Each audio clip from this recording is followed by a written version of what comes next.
하나님의 축복이 여러분과 여러분의 직장과 가정과 사업에 넘치기를 주님의 이름으로 축원합니다. 4번 거짓말의 죄, 들짐승의 사체나 가축의 사체나 기는 것의 사체에 접촉한 경우 함부로 말한 입술의 죄는 속건죄나 속죄죄의 의미로 들으셔야 한다. 이런 말씀을 함께 은혜를 나누고자 합니다. 내가 이 허물 때문에 죄를 고백하고 하나님께 속건죄를 드리지만 속죄죄로 의미로 드려야 한다. 이 말은 근본이 바꿔지기를 원합니다. 하나님, 나는 본성이 바꿔져야 됩니다. 성품이 바뀌어야 됩니다. 내 뿌리가 바뀌어야 됩니다. 이렇게 속죄죄의 의미로 드린다는 말씀입니다. 첫째는 또 증언해야 될 자리에서 우리가 아는 것을 증거하지 않음. 다 알고 있는데도 압력이 들어온다든지 이렇게 또 비난과 내가 손해를 입을 수 있기 때문에 말을 안 한다. 그러면 안 된다는 거죠. 증인으로서 내가 보고 들을 것, 내가 아는 것에 대해서 말을 해야 되는데 묵비권을 행사하면 안 된다는 거예요. 입장 곤란하다고. 하지 못할 경우에 증인되지 못한 죄, 거짓말이죠. 우리가 입술을 얼마나 거짓말에 사용되고 있습니까? 그런 게 속건죄입니다. 그러나 속건죄로만 드리지 말고 속죄죄의 의미로 드려야 된다. 다시 말하면 우리 어떤 건수에 대해서 죄를 짓지만 증거를 하지 않지만 인간 자체가 죄인이라는 거죠.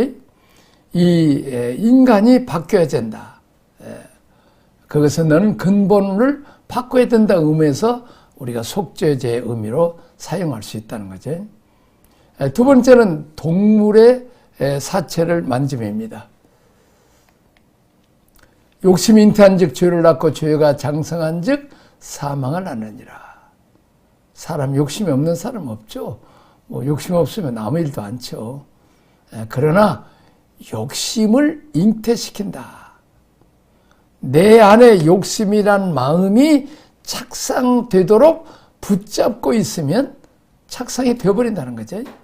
마치 임신한 애기가 임신부처럼 자, 어떤 욕망을 계속 생각하고 혹은 가져야 되는데 그러면 그것이 죄가 되어버린다는 거죠. 죄를 키우면 뭐가 돼요? 죄를 키우면 사망을 낳는다는 것입니다. 그러니까 하나님은 사체를 가까이 하지 말라는 말은 죄의 결심, 죄가 발전돼서 사망까지 가는 것을 아주 싫어한다는 것을 말씀하고 계십니다. 그래서 사체를 가까이 하는 것은 끔찍하게 하나님, 이제 우리에게 하나의 예제로 가르쳐 주는 것입니다. 내가 얼마나 사망을 싫어하지 않느냐? 하나님 그렇게 표현하는 거예요. 난 죄가 이렇게 결실하는 것, 사망까지 결실하는 것, 난 너무너무 싫어한다고 하나님은 이제 그림 언어로서 사람들에게 보여주는 것입니다. 자, 뭘 하다니까 그림을 그려가면서 하면 이렇게 언어는 안 될 때는 그림을 그려 좀 쉽게 이해할 수 있죠. 특별히 못 알아듣는 어린아이들은 초등학교 1, 2학년처럼 그림책이 많죠. 자, 하나님은 죄를 너무 싫어하는 거 일깨워주는 것입니다. 그래서 사체를 가까이 두면 영적 사망에 내가 오염된다는 것을 말씀하고 있습니다.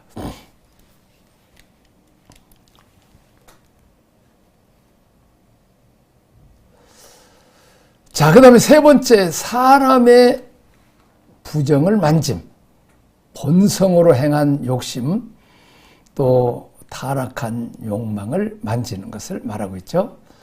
자, 네 번째는 무심 중에 명세하는 거죠. 무심 중에 그냥 경솔하게 말을 하죠. 무익한 말을 하는 경우가 있다는 거죠. 제가 선교지 가면 그냥 가난한 사람도 많고 굶는 목회자도 많고 그러면 그냥 얼마나 감동이 받는 거예요. 큰 농촌집 하나 사는데 200만 원, 300만이고 땅도 넓은데 그렇게 중국집들은 크고 넓죠. 한 2, 300만 사면 이제 그 벽만 헐면 하나의 좋은 교회가 될 수 있죠. 지교회가 될 수 있으면 그냥 감당받다가 그냥 약속을 해놓고 어떤 분은 그냥 몇 명을 약속해놓고 그것도 5만 원씩 해요. 큰 교회에서 뭐 10명이면 50만이고 5명이 25만 원인데 그거 약속해놓고 안 해버려요. 나는 독일에서 정직하고 진실하게 사는 기독교가 살았기 때문에 결과적으로 그 목사님이 약속했지만 결과적으로 내가 인솔자고 내가 책임자니까 내가 다 대신 물어줘요. 그 대신 내가 복은 다 받는 거죠. 그분들이 받을 복을 그렇게 이렇게 경솔하게 무심중에 맹세하는 거 이거 잘못됐다는 거죠. 그렇게 해서는 안 된다는 것을 지금 하나님 말씀하고 있어요.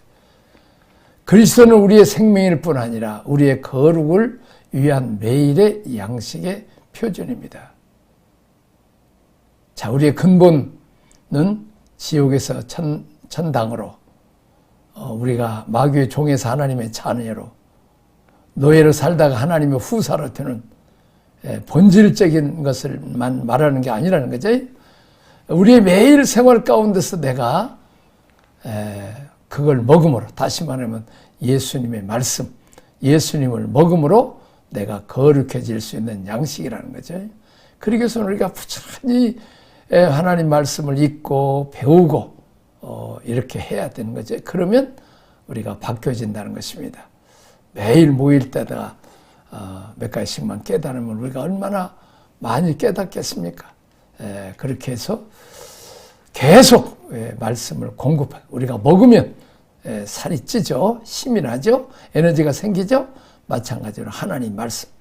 내가 어제도 저기 조그마한 소규모 교단에 여자 목사님들이 많은 교단에 가서 말씀을 전하는데 은혜들을 엄청나게 많이 받더라고 하면서 야, 힘이 납니다. 많이 깨달았다는 거죠. 그렇습니다. 우리가 먹으면 힘이 나고 에너지가 넘치는 것처럼 하나님 말씀 아는 게 힘입니다. 그렇습니다. 계속 공급받고 깨닫고 자각하고 확인하고 점검하고 그러면 우리의 존재가 서서히 주님의 모습으로 바꿔줄 수 있게 되는 것입니다. 매일의 생명 양식, 그러면 나의 언어와 눈빛과 나의 삶과 나의 표현, 또 하나님과의 관계, 대인과의 관계, 문화생활, 취미생활 이런 것들이 자꾸 바꿔진다는 것입니다. 다시 말하면 그리스도를 옷 입게 된다는 것이죠. 자, 우리가 제사장이 되는 것이죠. 자, 그러면 제사장이 옷을 입을 때 속살이 보인다 할지 뭐 딴 옷을 입은다 할지 그러면 제사장 업무에서 당장 끊어집니다. 모든 나의 외모가 그리스도의 옷으로 덧입혀졌을 때 우리는 그리스도인의 삶을 살게 되는 것이죠. 또 제단에 나아갈 때 우리가 제사를 드릴 때 그때 하나님께서 우리의 제사를 받으신다는 거, 연락하신다는 거죠. 하나님께 드릴 수 있는 자격이 세워진다는 말씀입니다. 자, 우리가 봉사하면서도 자기 모습만 드러내고 자기 자랑하고 또 성질내고 화내고 또 급한 성격, 욕망, 자기 욕심 또 이렇게 시대주의로 이렇게 살아가면 안 된다는 거죠. 예배는 본질과 하나님 말씀대로 본질과의 싸움입니다. 하나님이 나를 연락하시느냐 이게 중요하다는 거죠. 얼마나 열심히 내느냐 또 문제가 되죠. 자, 웃사라는 사람이 있죠. 법궤가 이제 떨어지니까 뭐 그것을 떨어지면 안 되죠. 하나님 임재인데 그것을 손으로 잡았단 말이에요. 그때 하나님 노! 거절하고 안 되죠. 법 원칙을 떠난 섬김 하나님이 원하지 않다는 거죠. 사울왕은 어땠어요? 사무엘 선지자가 안 오니까 자기가 예배를 드리는 거. 예배를 드리는 거 얼마나 좋아요. 근데 하나님 너는 제사장이 아닌데 네가 옳거늘 했다. 거절하는 거죠.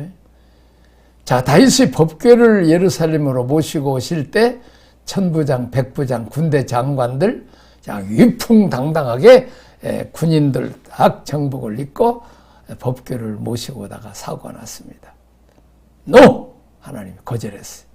너 그 마음, 정성은 좋다. 좋은 마음 내가 잘 받는다. 그러나 내 마음대로 하는 거 내가 원치 않는다. 법대로 해라. 오베데돔의 집에 갖다 놓을 때는 법궤를 메는 사람들이 다 해서 기가 막히게 법궤를 잘 모시니까 하나님이 그냥 오베데돔에다가 복을 엄청나게 줘버린 거죠. 그러니까 다윗이 열받은 거죠. 자기가 왕인데 자기가 복을 받고 자기가 복을 봐야 백성들 잘 다스리는데 누가 복을 하나의 그냥 시골 사람이 복을 받은 거예요.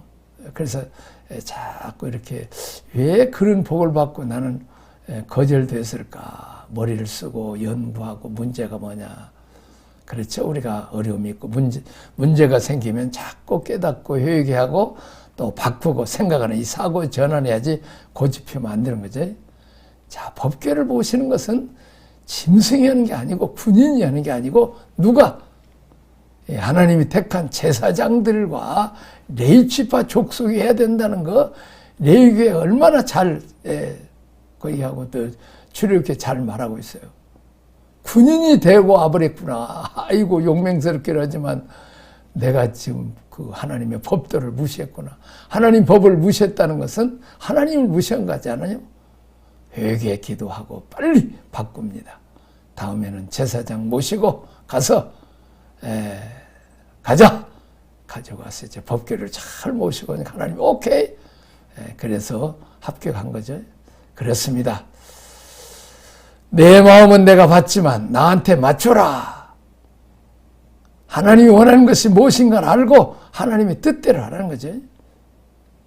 우리가 우리가 이런 시행착오를 거치면서 우리가 자꾸 하나님 앞으로 하나님의 뜻으로 바꿔지는 거죠. 자, 그러나 죽을 때까지 자기식으로 이렇게 고집을 피운다면 그 사람은 40년 동안 광야에 고난의 길을 살 수밖에 없어요. 그러면 연구해보고 이상하다. 내가 복을 받아야 되는데 하나님 나와 함께 하셔야 되는데 왜 내 목회가 한계가 있을까? 내 신앙생활 내가 수십 년 하는데 한계가 있을까? 그래서 또 성경을 연구하고 또 우리가 유튜브도 듣고 또 세미나도 참석하고 말씀을 자꾸 연구하고 우선순위가 어디에 있는지 우리가 알아야 되죠. 주님이 근본일 뿐만 아니라 우리의 삶의 변화, 거룩을 위해서 매일매일 우리가 취할 양식이 지금 그 양식이 뭐냐면 예수님 안에, 다시 말하면 성경 안에 다 예수님이 들어있어요. 성경을 먹고 마시는 것이 예수님을 먹고 마십니다. 그렇습니다. 우리가 자녀들이 있잖아요. 여럿이 있는데 제 자식은 내 말을 먹어버려. 그러니까 그냥 식어낸다는 거, 식은. 좋은 음에 먹어보는 게 아니라 한쪽 귀로 한쪽 들어 흘러버린다는 거지. 자, 그러나 또 맷째 아들은 아버지가 말하면 귀를 자꾸 대다가 기억하고 있다가 꼭 그 아버지 말씀대로 사는 거죠. 다시 말하면 그 순종한 아들 마음속에는 아버지의 말씀이 살아있다는 거죠. 그래야 복을 받는 거죠. 내 말이 너희 안에, 너희가 내 말이 있으면 너희가 무엇이든지 원하는 대로 구하라. 내가 그리하면 다 주리라. 하나님 말씀이 내 안에 없단 말이요. 우리가 또 예수님 안에 있지도 않단 말이죠. 이렇게 연결되어 있을 때 포도나무 가지가 포도나무이신 예수님께 연결될 때 수분과 양분을 받아들여서 싹을 내고 꽃을 피우고 열매를 맺고 가지가 쭉쭉 번성하는 복을 받는다는 거죠. 자, 그런데 우리가 그 예수 그리스도, 그래서 우리가 이렇게 영상으로라도 말씀을 부지런히 지금 내가 녹화하고 있고 여러분들도 배우고 있다는 거죠. 성경을 또 읽고 묵상하고 하나님의 의도가 무엇인지 매일 하나님께 나아가서 기도하면 하나님의 기준을 공부하게 되고 이렇게 하면 내 삶이 3년, 5년 지나면서 하나님과 우리 사이에 깊은 단계가 들어가는 거죠. 이 세상에 기도 응답을 제일 잘해주는 사람이 뭐예요? 정상적인 가정에서 남편이죠. 남편과 아내는 하나니까 서로 돕는 관계, 공생관계. 마찬가지로 신랑 예수와 신부인 내가 하나가 되고 주님의 뜻대로만 살면 뭐든지 들어줘. 왜? 아내한테 돈 주면 그 돈 가지고 맛있는 음식 만들어서 사랑하는 내 자식들을 먹여주고 집 청소도 잘하고 집도 예쁘게 했고 그러니까 결과적으로 남편을 위하는 것인 것처럼 우리 주님을 위한다는 거죠. 마음을 다하고 뜻을 다하고 목숨을 다해 섬긴 하나님은 영으로 찾아오시고 나는 진정으로 신령과 진정으로 만남의 예배를 드리는 거죠. 그러면 하나님 고맙다. 내가 나를 대신해서 이렇게 일해주니 내가 팍팍 밀어주겠다. 자, 하나님은 은혜로 사랑으로 찾아오시지만 우리는 무엇으로? 하나님이 말씀하시는 말씀대로 진리대로 따라가서 순종하는 게 예배라는 거죠. 자, 예배를 통해서 가정이 살아야 되고 예배를 통해서 민족이 살아야 돼. 예배가 죽고 나서는 아무것도 할 수 없다는 거예요. 우리가 배워야 될 교훈이죠. 하나님 우리를 모른다고 하면 큰일이죠. 자, 그 다음에 5번째 속건제는 속죄제와 번제와도 연결이 된다. 자, 하나님 우리가 단순히 뉘우치고 돌이키는 데 그치지 않고 우리의 존재가 그리스도의 은혜 가운데 살고 이게 속죄제죠. 하나님 없이 나는 못 삽니다. 은혜 안 주시면 나는 못 삽니다. 이게 속죄제입니다. 우리가 하나님을 위해서 사는 산 제물의 삶을 살기를 원하십니다. 이게 번제와 연결이 됩니다. 산 제물. 너희 몸은 하나님이 기뻐하시는 산 제물로 드리라. 이 몸 자체를 드리라. 마음만 드리는 게 아니라 우리 존재 자체가 하나님께 산 제물로, 예배의 제물로 드려진다는 것입니다. 구별되게 우리가 주일날은 딱 세상 사람 살다가도 딱 구별돼서 나는 하나님의 백성, 하나님께 예배하는 날이다. 자, 하나님께 드린 제물, 너희 마음이 하나님을 섬기기 위한 제물이다. 이렇게 자꾸 이제 우리가 하나님의 뜻대로 살려고 노력해야지. 하나님 앞에 거룩하게 드리기 위해서 하나님 앞에 나의 존재를 드리기 위해서 나는 건강해야 된다. 그러면 오케이죠. 근데 그냥 내가 멋내고 자랑하려고 살 빼고 하면 안 된다는 거죠. 얼마나 많은 가치관이 혼돈이 됩니까? 산 제물, 하나님이 받으시려고 준비된 산 제물로 거룩하게 구별돼야 됩니다. 자, 결혼한 신부에게 신랑이 가장 원하는 것은 공부도 잘하고 재능도 있고 뭐 돈도 있는 거 중요하지만 신부의 가장 1순위는 뭐냐? 거룩함, 정숙입니다. 정결한 신부입니다. 교회가 주님을 위한 신부로 준비됩니다. 이런 건 다 잃어버리고 거룩을 다 잃어버리면 안 됩니다.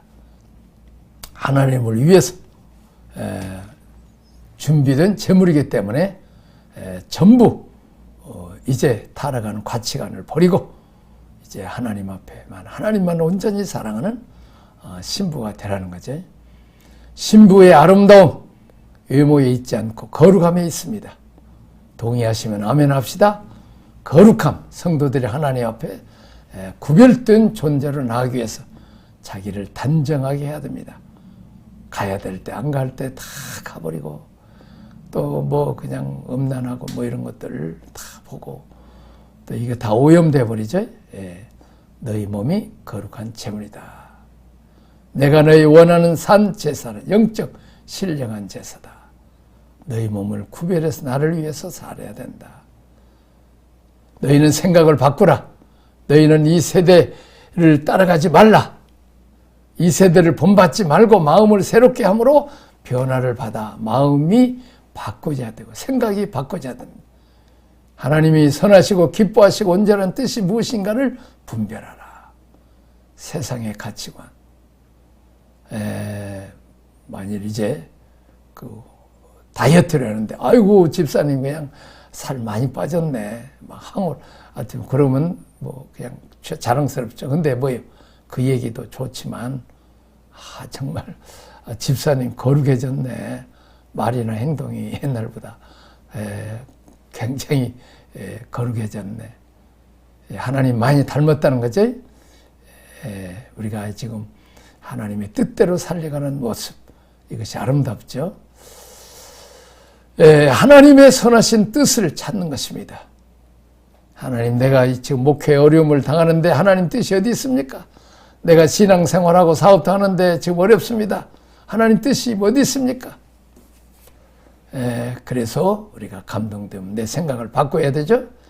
우리 몸이 하나님께 드려진 삶제물, 번제와 연결되어 있고 원죄, 죄를 지었지만 하나님은 우리가 그것이 속죄제로 드려지기를 원하고 번제로 드려서 우리의 존재 자체가 하나님을 위해서 존재하기를 우리가 원하시는 것입니다.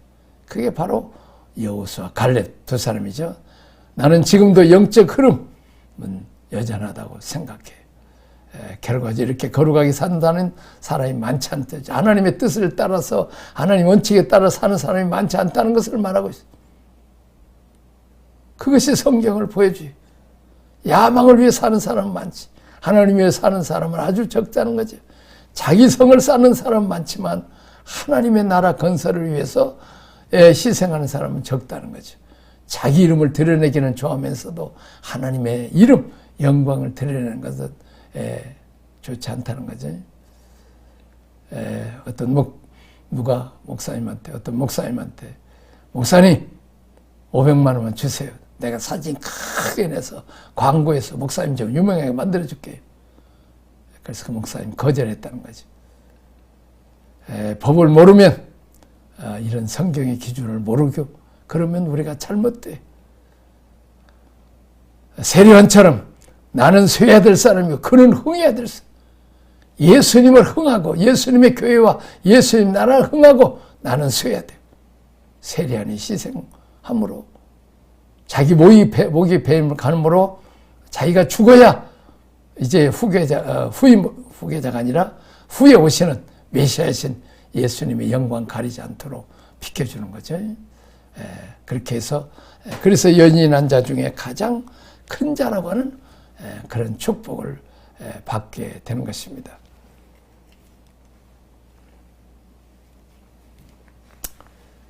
자, 우리의 죄 지은 중에 하나님을 위해 살려야 하지 않는 결과로 짓는 죄들이 있다. 나는 아무 일에 그 범과 하였노라 자복하고 그 죄과를 인하여 속건제를 드리라. 죄의 고백은 구체적인 두리뭉실 그냥 이렇게 하면 안 되죠. 알고 지은 죄, 모르고 지은 죄 용서해 주십시오. 그거보다는 구체적으로 내가 어떤 죄를 졌습니다. 미처 알지 못하고 지었습니다. 이렇게 죄를 고백하는, 그렇게 고백을 해야 또 죄를 잘 안 짓죠. 모르고 무지 중에 그 성물을 이제 여호와의 성물에 대한 범죄죠. 모르고 부지 중에 성물을 유행했을 경우 이런 건 다 지금 제사장들이 다 알고 이제 모든 교회 돈들 이런 것들 함부로 유용하면 안 되죠. 다 토해내야 됩니다. 이제 들키면 4배, 5배로 이제 다 갚아야 돼. 이게 미리 기도하다가 빠뜨렸으면 자꾸 드리라는 거죠. 혐의가 있으면 범교한 대가를 이렇게 지불해야 된다는 거죠. 그리고 그는 죄를 고백하는 수치를 감수해야 한다는 것입니다. 하나님의 재산에 침해하는 것은 이렇게 악한 것입니다. 우리가 이자까지도 다 스스로 자백하면 깨닫고 하는 것은 20%고 하나님이 들춰내서 하는 것은 이제 4배 내지 5배라는 거죠.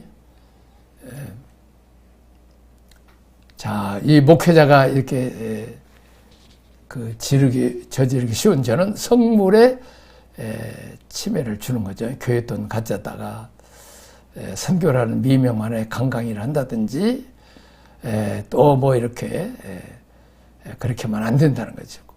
나는 감사하게도 선교비는 선교비로 탁 쓰고 또 내가 어떤 때는 그냥 물건 살 때 선교지 갈 때 살 때 하나 더 사면 좋은데 딱 사모가 그냥 이렇게 트랙을 해서 카타를 해서 선교지 살 거 사고 우리 것은 또 따로 해서 돈 계산 불편하지만 어떻게든지 깨끗하게 살라고 다시 말하면 하나님 것에 이렇게 손을 안 대려고 우리가 노력하고 살아왔습니다. 참 우리 좋은 사모 만나서 우리가 깨끗하게 살라고 합니다.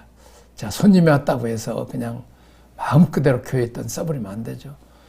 저는 지금까지 그냥 손님 대접하면 내 돈으로 대접하지 뭐 교회에서 뭐 이제 교회 손님이니까 교회 돈으로 될 수도 있지만은 그러나 또 내 개인적인 손님이면서 교회 손님이면 어떤 때는 교회 되지만 주로 내가 냈습니다.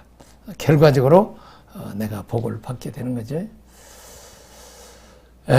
자, 이제 우리가 죄를 지으면 벌금을 물어야 되는 것처럼 이렇게 20%만 벌금 미리 자진 납부하세. 근데 만일 벌켰다면 4배, 5배라는 거죠. 아무리 사업 열심히 해도 죄를 지으면 뺏긴다는 거죠. 자, 남에게 손해를 입혔으면 법적인 절차를 따는 것보다 스스로 용서를 구하는 것이 바람직합니다. 구원받은 하나님 백성은 그와 속한 사회에서 정의사회 구원에 힘쓰는 것이 예배 생활입니다. 정직한 예배를 드리면 사회가 바꿔질 수밖에 없다는 것입니다. 자, 이 세상을 살아가는 문제에 있어서도 하나님의 백성다운 품위가 있어야 합니다.